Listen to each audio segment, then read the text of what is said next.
En el capítulo anterior, Darcy le entregó a Elizabeth una carta donde se encontraban todas sus motivaciones. Le explicaba, entre otras cosas, lo que había influenciado en él, una actitud que Elizabeth estaba reprochando mucho. ¿Cómo va a reaccionar Elizabeth ante esta nueva información? Vamos a verlo. Te leo y dibujo Orgullo y Prejuicio, de Jane Austen. Capítulo 36. No esperaba Elizabeth, cuando Darcy le dio la carta, que en ella repitiese su proposición, pero no tenía ni idea de qué podía contener. Al descubrirlo, bien se puede suponer con qué rapidez la leyó y cuán encontradas sensaciones vino a suscitarle. Habría sido difícil definir sus sentimientos. Al principio creyó con asombro que Darcy querría disculparse lo mejor que pudiese, pero enseguida se convenció firmemente de que no podría darle ninguna explicación que el más elemental sentido de la dignidad no aconsejara ocultar. Con gran prejuicio, contra todo lo que él pudiera decir, empezó a leer su relato acerca de lo sucedido en Netherfield. Sus ojos recorrían el papel con tal ansiedad que apenas tenía tiempo de comprender, y su impaciencia por saber lo que decía la frase siguiente le impedía entender el sentido de la que estaba leyendo. Al instante, dio por hecho que la creencia de Darcy en la indiferencia de su hermana era falsa, y las peores objeciones que ponía a aquel matrimonio la enojaban demasiado para poder hacerle justicia. A ella le satisfacía que no expresase ningún arrepentimiento por lo que había hecho. Su estilo no revelaba contrición, sino altanería. En sus líneas no veía más que orgullo e insolencia. Pero cuando pasó a lo concerniente a Wickham, leyó ya con mayor atención. Ante aquel relato de los hechos que, de ser auténtico, había de destruir toda su buena opinión del joven y que guardaba una alarmante afinidad con lo que el mismo Wickham había contado, sus sentimientos fueron aún más penosos y más difíciles de definir. El desconcierto, el recelo e incluso el horror la oprimían. Hubiese querido desmentirlo todo y exclamó repetidas veces: «Eso tiene que ser falso. Eso no puede ser. Debe de ser el mayor de los embustes».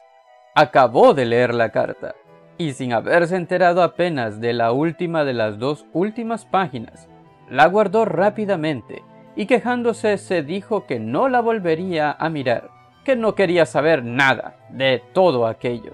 En semejante estado de perturbación, asaltada por 1000 confusos sentimientos, siguió paseando, pero no sirvió de nada.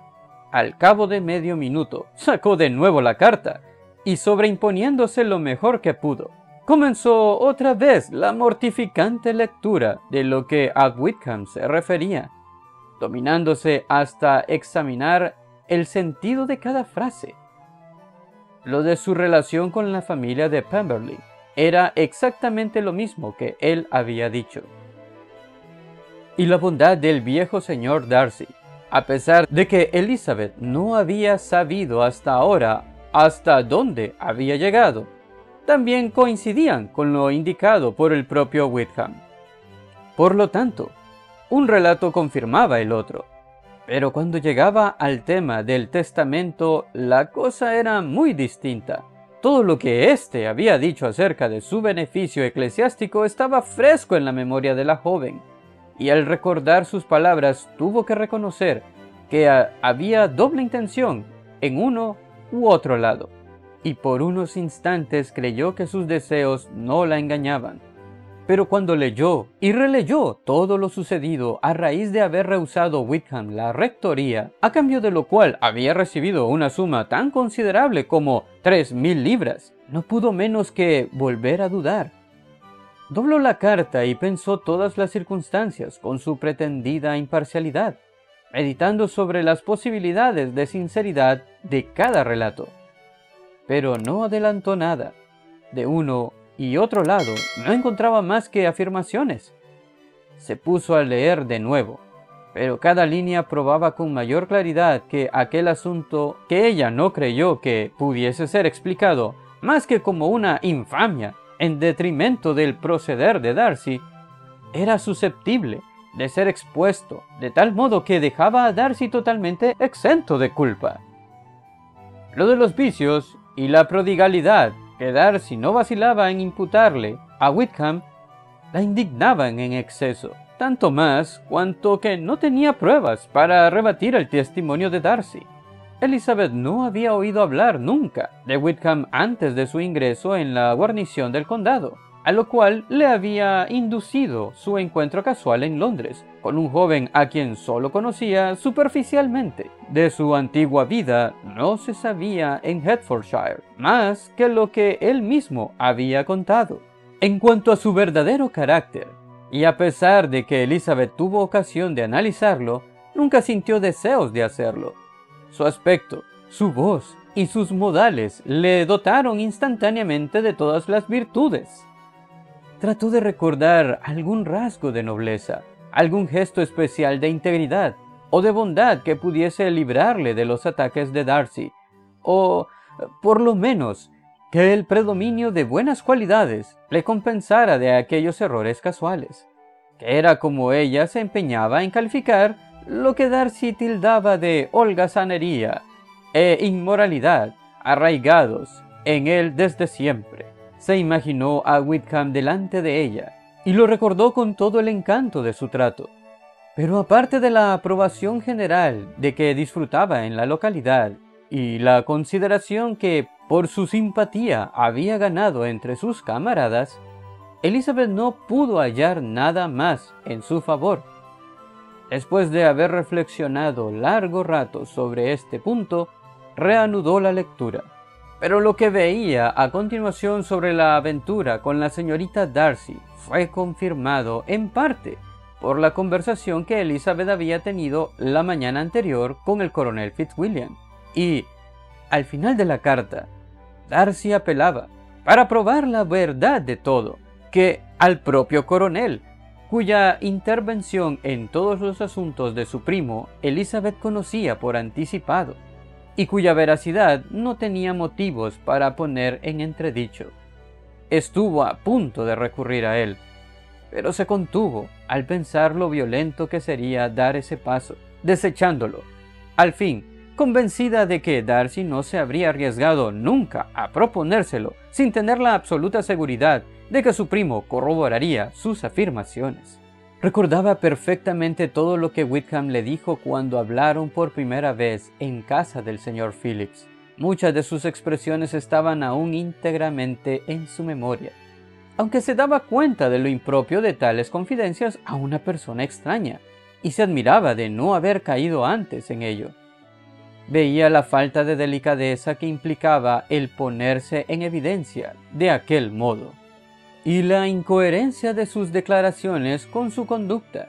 Se acordaba de que se jactó de no temer a Darcy, y de que éste tendría que irse, pero que él no se movería, lo que no le impidió evadirse para no asistir al baile de Netherfield a la semana siguiente. También recordaba que hasta que la familia de Netherfield no había abandonado el condado, no contó su historia nada más que a ella. Pero desde su marcha, la citada historia corrió de boca en boca, y Wickham no tuvo el menor escrúpulo en hundir la reputación de Darcy, por más que anteriormente le había asegurado a Elizabeth que el respeto al padre le impediría siempre agraviar al hijo. Qué diferente le parecía ahora todo lo que se refería a Wickham.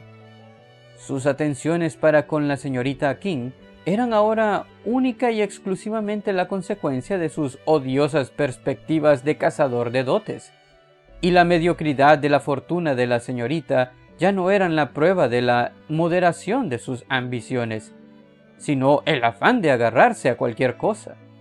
Su actitud con Elizabeth no podía tener ahora un motivo aceptable.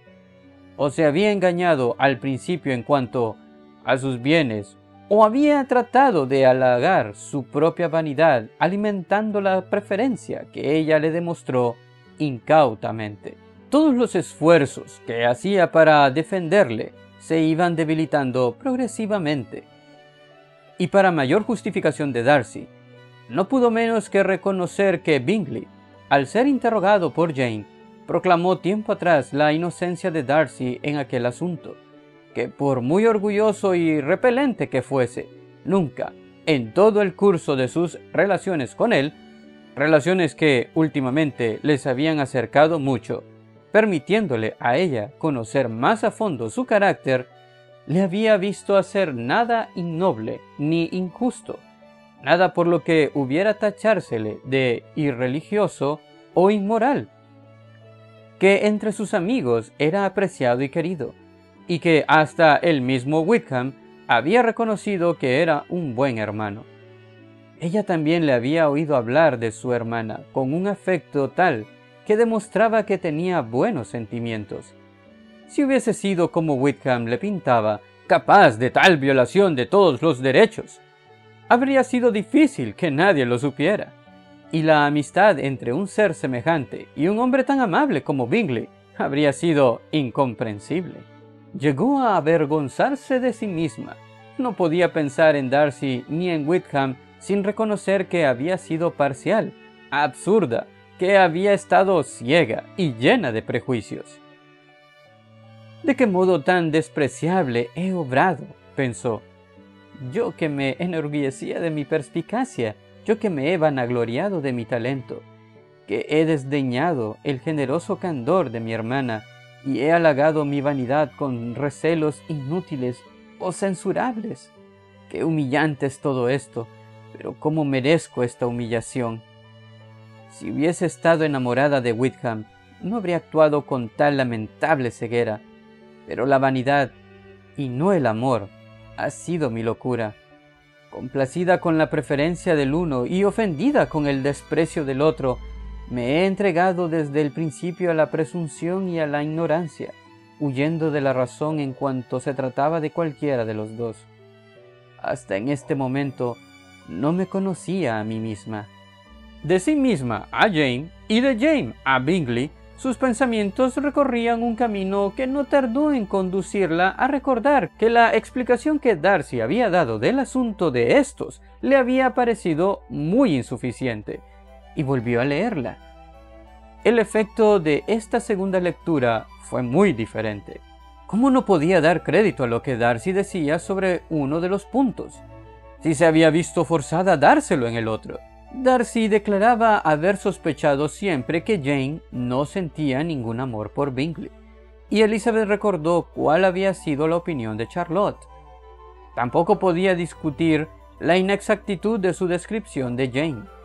A Elizabeth le constaba que los sentimientos de su hermana, aunque fervientes, habían sido poco exteriorizados, y que la constante complacencia de su aire y maneras a menudo no iba unida a una gran sensibilidad. Cuando llegó a la parte de la carta donde Darcy mencionaba a su familia en términos de tan humillantes, aunque merecidos, reproches, Elizabeth sintió verdadera vergüenza. La justicia de sus acusaciones le parecía demasiado evidente para que pudiera negarla, y las circunstancias a las que aludía, en particular como ocurridas en el baile de Netherfield, no le podían haber impresionado a él más de lo que le habían abochornado a ella. El elogio que Darcy les tributaba a ella y a su hermana no le pasó inadvertido. La halagó, pero no pudo consolarse con el desprecio que implicaba para el resto de su familia. Y al considerar que los sinsabores de Jane habían sido en realidad obra de su misma familia, y el reproche en lo mal parado que había de quedar el crédito de ambas por aquella conducta impropia, sintió un abatimiento que hasta entonces no había conocido. Después de andar 2 horas a lo largo del camino dando vueltas a la diversidad de sus pensamientos, considerando de nuevo los hechos, determinando posibilidades y haciéndose paulatinamente a tal repentino e importante cambio, la fatiga y el acordarse del tiempo que hacía que estaba fuera la hicieron regresar a la casa. Entró en ella con el propósito de aparentar su alegría de siempre y resuelta a reprimir los pensamientos que la asediaban. ya que de otra forma no sería capaz de mantener conversación alguna. Le dijeron que los dos caballeros de Rosings habían estado allí durante su ausencia, Darcy solo por breves instantes, para despedirse, pero que el coronel Fitzwilliam se había quedado una hora por lo menos, para ver si ella llegaba y casi dispuesto a ir en su busca. A Elizabeth apenas le afectaba la partida del coronel. En realidad se alegraba. Solo podía pensar en la carta de Darcy. Hasta aquí este capítulo tan interesante. Si te ha gustado la ilustración, la lectura o tienes algún comentario, por favor házmelo saber en la caja de abajo. También te invito a ver otros audiolibros en los cuales estoy trabajando. Te lo dejo al final del video y también en las tarjetas que aparecieron a lo largo de este video. Te recuerdo también suscribirte para que me apoyes a seguir haciendo crecer este canal. Nos vemos en el siguiente capítulo. Hasta pronto.